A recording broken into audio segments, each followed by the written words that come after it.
ఇలానా ఎవరి కోసం ఎందుకోసం ఎవరు వీళ్ళు నాకు అర్థమైతలేదు. చాలా ఏంది అంటే అద్భుతమైన అభివృద్ధి చేసింది కొన్ని గ్రామాలలో ఊహించని పరిస్థితి. ఈరోజు కాంగ్రెస్ పరిస్థితి అయిపోయింది, ఆగమాగం అయిపోయింది. మా గ్రామంలోకి ప్రచారానికి మీరు రావద్దు, బాజాప్తగా రావద్దని చెప్పింది. రారని కూడా చెప్పారు. ఎందుకు వస్తారు? ఎందుకు వస్తారండి అభివృద్ధి చేయని వాళ్ళు? అభివృద్ధి చేయని సన్నాసులు అసలు తెలంగాణలో రాజీనామా చేయాలి. ఇక చూడు ఎక్కడికెక్కడ నిరసన సగనే, అంతకు మించి ఏం కనబడుతుంది మీకు? చూడు రీగో మంత్రి జూపల్లికి నిరసన సెగ కాంగ్రెస్ అభ్యర్థులు లేక కేసీఆర్ ప్రభుత్వంలో బీసీ బంధు తీసుకున్న మహిళను పోటీ చేయిస్తున్నారు పదవుల కోసం. కేసీఆర్ ప్రభుత్వంలో బీసీ బంధు తీసుకున్న మహిళను పోటీ చేస్తున్నారు. పదవుల కోసం పార్టీ మారిన నువ్వు కూడా నీతులు చెప్తావా అంటూ మంత్రి జూపల్లిని నిలదీశారు. నాగర్ కర్నూలు జిల్లాకు సంబంధించి గోపాలపురంకు సంబంధించిన వాసులు ఎన్నికల ప్రచారానికి వచ్చిన ఆయనను అడ్డుకున్నారు. గో బ్యాక్ అంటూ నినాదాలు మధ్య జూపల్లి అక్కడి నుండి వెళ్ళిపోయింది. అయిపోయింది. జూపల్లి రాజకీయమైన ఎపిసోడ్ క్లోజ్ అండి. ఇక నేను చెప్తున్నా కదా, జూపల్లికి సంబంధించి చాలామంది రాజకీయం ఈ దశతోనే పూర్తయిపోతుంది. నెక్స్ట్ సారి ఈ అసెంబ్లీకి నియోజకవర్గాల పునర్విభజన జరుగుతాయి. యువత చాలా భయంకరంగా పోటీ చేస్తారు. మీరు చూడండి పరిస్థితులు చాలా దారుణంగా. మరి ఇప్పుడున్న రాజకీయ నాయకులు అంతా అవుట్డేటెడ్ అయిపోతారు. ఈ టర్మ్తోని కథం దుకాన్ బంద్ వాళ్ళది. వాళ్ళు టికెట్లు ఇచ్చినా ఇవ్వకపోయినా స్వతంత్ర అభ్యర్థులుగా కూడా నిల్చుంటారు. చాలా వరకు కూడా ఊహించిన మార్పులు వస్తాయి. మీరు అవునన్నా కాదన్నా నిజం.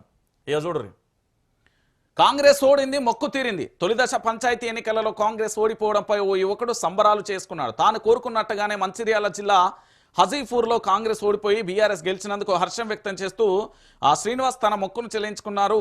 గోదావరి పుష్కర ఘాట్ శుక్రవారం ఉదయాన్నే చేరుకొని గంగమ్మ ఆలయం వద్ద 101 కొబ్బరికాయలు కొట్టిలు. వారవ్వ ఇక చూడురే, ఒక సామాన్యుడికి సంబంధించిన వెద.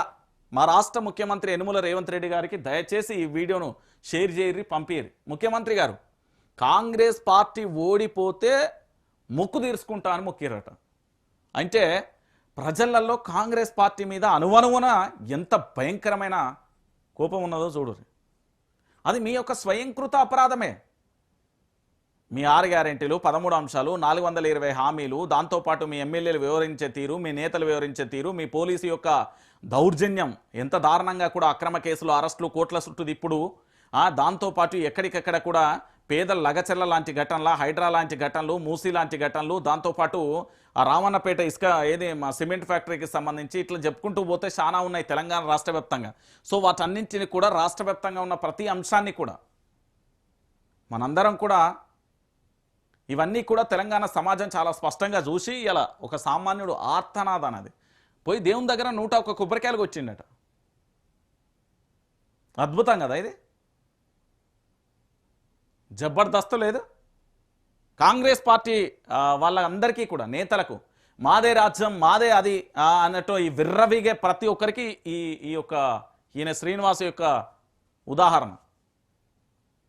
నేను చెప్తున్నా కదా, ప్రజలు తలుసుకుంటే ఏమైనా చేస్తారు, ఎంత దూరమైనా పరిగెడతారు, ఎంత దూరమైనా తెగిస్తారు, తెగబడతారు. చూడు, కాంగ్రెస్ ఎమ్మెల్యేలను నిలదీత, మా ఓట్లు కావాలి కానీ మా సమస్యలు పట్టవా? తండాకు మంజూరైన సీసీ రోడ్లను ఎందుకు రద్దు చేసినావు? అసెంబ్లీ ఎన్నికలప్పుడు ఇచ్చిన హామీలు ఏమైనాయి అంటూ కాంగ్రెస్ ఎమ్మెల్యే తోట లక్ష్మీకాంతారావు జుక్కల్ మండలంలోని బేగంపూర్ తండా వాసులు నిలదీశారు. పంచాయతీ ఎన్నికల ప్రచారం కోసం వచ్చిన ఆయనను అడుగడుగున అడ్డుకొని వెనక్కి పంపారు. గంతే అవుతుంది.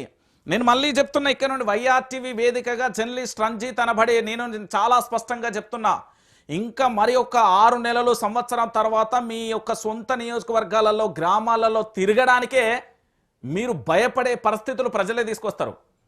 ఏమైపోయినాయి నీ 6 గ్యారెంటీలు అంటారు, ఏం చేసినావు అభివృద్ధి అంటారు, ఎందుకు వచ్చినావు ఇవాళ అంటారు, ఇక్కడ ఏం ప్రభుత్వ భూములు ఉన్నాయి, ఇంకా ఏం దొబ్బిపోవడానికి వస్తుర్రు అంటారు. ఇవే మాటలు వస్తాయి ప్రజల నుంచి. ఇది నేను చెప్పిన మాట కాదు, తెలంగాణ ప్రాంత ప్రజలు అంటున్నారు. ప్రజల మాట, ప్రజలు మాట్లాడే మాటలు ఇవి. అతి త్వరలో కమింగ్ సూన్ ప్రజలే మాట్లాడతారు. ఇప్పుడు కాంగ్రెస్ ఎమ్మెల్యేలందరికీ నేను చెప్తున్నా, వాళ్ళ యొక్క అవినీతికి ఎంత ర్యాంకింగ్ ఇచ్చినా సరిపోదు. త్వరలో గదే జరుగుతున్నది, ఇంకేముంటుంది. ఇక చూడు, కాంగ్రెస్ పై ఉరుముతున్న ఊరు, మాట తప్పిన పాలనపై పల్లె పంచాయతీ. ఒకసారి ఇక్కడ చూద్దాం. ఏం జరిగింది ఏం కథ? ఖమ్మం జిల్లా రఘునాథపాలెం మండలంలో తొలిదశ పంచాయతీ ఎన్నికలలో 11 గ్రామాలలో విజయం సాధించిన బీఆర్ఎస్ సర్పంచ్, ఉప సర్పంచ్, వార్డు సభ్యులు. పల్లెల నుంచి కాంగ్రెస్ కు కౌంట్ డౌన్. పంచాయతీ ఫలితాలే రేవంత్ రెడ్డి ప్రభుత్వంపై వ్యతిరేకతకు నిదర్శనం. గులాబీ సైనికులకు అభినందనలు, విజేతలకు శుభాకాంక్షలు కేటీఆర్ అంటూ కూడా చూడొచ్చు.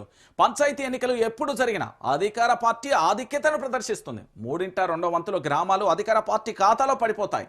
కానీ ఈసారి అందుకు విరుద్ధంగా అధికార కాంగ్రెస్ సగానికి మించి పంచాయతీలను సాధించలేకపోయింది. అది కూడా ఏకగ్రీవాల ఒత్తిడి చేసి, ప్రత్యర్థులను బెదిరించి, భయపెట్టి, దాడులకు తెగబడి, అధికార యంత్రాంగాన్ని వాడుకొని, కోడ్ను ఉల్లంఘించి చేస్తే దక్కిన ఫలితం. తొలిదశ పంచాయతీ ఎన్నికలలో కాంగ్రెస్ కు ఎందుకు ఈ భంగపాటు? ఊరూరు ఎందుకు ఉరుముతున్నది? హామీల ఎగవేత, ఆగిన సంక్షేమ పథకాలు, కానరాని అభివృద్ధి పనులు, రోడ్డెక్కుతున్న వివిధ వర్గాలు, రగిలిపోతున్న రైతు కుటుంబాలు, పడ్డామని నమ్ముతున్న సబ్బండ వర్గాలు అని కాంగ్రెస్ తరుముతున్నాయి. అందుకే నిన్నటిదాకా నిలదీతతో ఆగ్రహాన్ని ప్రకటించిన పల్లెలు ఇప్పుడు పంచాయతీ ఎన్నికలలో తమ ప్రతీకారం తీర్చుకుంటున్నాయి. మాట తప్పిన కాంగ్రెస్ మోక చూసి కొరడా దెబ్బలు కొడుతున్నది. ఇది పరిస్థితి. శబాష్.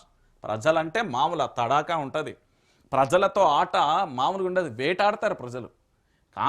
కాంగ్రెసు అధికారం మాదే రాజ్యం కర్రు గాల్చి వాత పెడతలేరు ప్రజలు ఓటుతోని.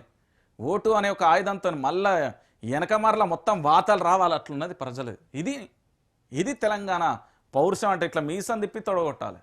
చెప్పిన కదా, ప్రభుత్వం మీద వ్యతిరేకత కాదు ఇది.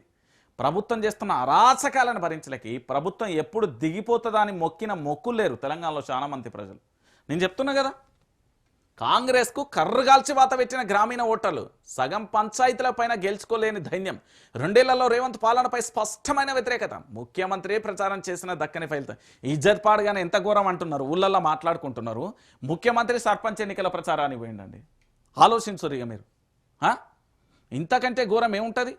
నేను చెప్తున్నా కదా, తెలంగాణ పల్లెలు చైతన్యాన్ని ప్రదర్శించాయి. అధికార పార్టీ హెచ్చరికలు జారీ చేస్తాయి. 2 ఏళ్ల క్రితం 6 గ్యారెంటీల పేరిట ఆశ పెట్టి గద్దెనెక్కిన కాంగ్రెస్ సర్కార్ చేసిన మోసాలపై రగిలిపోతున్న గ్రామీణ ఓటర్ల పంచాయతీ ఎన్నికలలో తామేంటో రుచి చూపించాం. తమ పార్టీ మద్దతులను గెలిపించుకునేందుకు స్వయంగా ముఖ్యమంత్రి రేవంత్ రెడ్డి ప్రజాపాలన విజయోత్సవాలపై ఏం చేసినని విజయోత్సవాలని వాళ్ళకి విజయోత్సవాలు. వాళ్ళకి పదవులు వచ్చినాయి, బంగ్లాలు వచ్చినాయి, కార్లు వచ్చినాయి, ఆస్తులు వచ్చినాయి, అన్నీ వచ్చినాయి. పేరిట ఆదిలాబాద్, మహబూబ్ నగర్, సిద్దిపేట, వరంగల్, నల్గొండ జిల్లాలో భారీ బహిరంగ సభలు నిర్వహించిన, ఓట్లు వేయాలని వేడుకున్న ఓటర్లు పట్టించుకోలే. జిల్లాలలో మంత్రులు, నియోజకవర్గాలలోని కాంగ్రెస్ ఎమ్మెల్యేలకు సంబంధించి, అధికార పార్టీ నేతలకు సంబంధించిన సొంత గ్రామాలలో ఓటమి. ఇంతకంటే తలదీసేసిన పని ఇంకేముంటుంది? ఇజ్జత్ వాయే, ఇంకేముంటుంది ఇక్కడ? చెప్పురే. వీళ్ళట ఏదో చేస్తారట. కాంగ్రెస్ పై రగిలిపోతున్నాయి తెలంగాణ పల్లెలు మొత్తం. ఎప్పుడెప్పుడు ఓటు వస్తుందా, ఎప్పుడెప్పుడు ఓటేద్దామా, వీళ్ళని ఎప్పుడు పక్కకు జరుపుదామా అంటున్నాయి. విపక్షాలు గెలుస్తున్నాయండి. ఇక్కడ బీఆర్ఎస్ పార్టీ, బీజేపీ ఆధిక్యాన్ని ప్రదర్శిస్తున్నది. సగానికి ఇప్పుడు తెలంగాణలో ఏంది అంటే, అధికారంలో ఉన్నప్పుడు ఖచ్చితంగా కూడా 3/1 ఎంత లేదన్నా 3% ఎంత అంటే 3 వాటాలు వాళ్ళే గెలుచుకోవాలి. ₹1 3 పావులాలు గెలుచుకోవాలి. కానీ ఇక్కడ ఏంటంటే సగానికి పైన కూడా గెలుచుకోలేని పరిస్థితి అయిపోతుంది. రగులుతున్నది తెలంగాణ, ఆగమైపోతున్నది. చెప్తున్నా కదా, అంతకు మించి ఇంకేముంటుందండి తెలంగాణలో? అంతకు మించి ఇంకేం లేని పరిస్థితి కనబడుతుంది.